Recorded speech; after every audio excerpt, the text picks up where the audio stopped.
वालेकुम, आप देख रहे हैं की न्यूज एचडी। मैं हूं हारिस अली शाह गिलानी। चलते हैं आज की अहम खबरों की तरफ।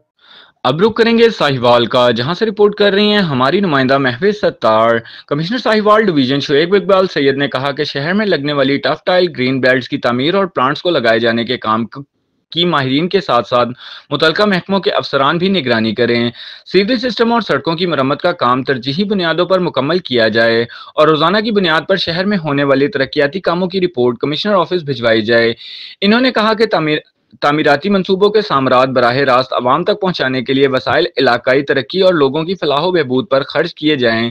इन ख्यालात का इजहार इन्होंने पिसिप प्रोग्राम पर काम की रफ्तार का जायजा लेने के लिए बुलाए गए इजलास की सदारत करते हुए किया। इजलास में तमाम मुतलका तामीराती महकमों के अफसरान ने शिरकत की।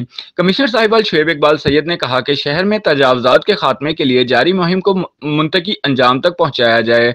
आर्जी तजावजात के खात्मे के साथ साथ मुस्तकिल बनाई गई तजावजात को भी हटाया जाए।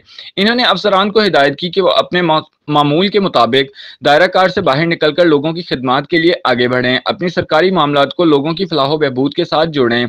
इन्होंने म्यूनसिपल कॉरपोरेशन के अफसरान को हिदायत की कि वो म्यूनसिपल कॉरपोरेशन की दुकानों के किराए के साथ साथ दीगर वाजिबात की वसूली में भी किसी किस्म की कोई कोताही ना बरतें।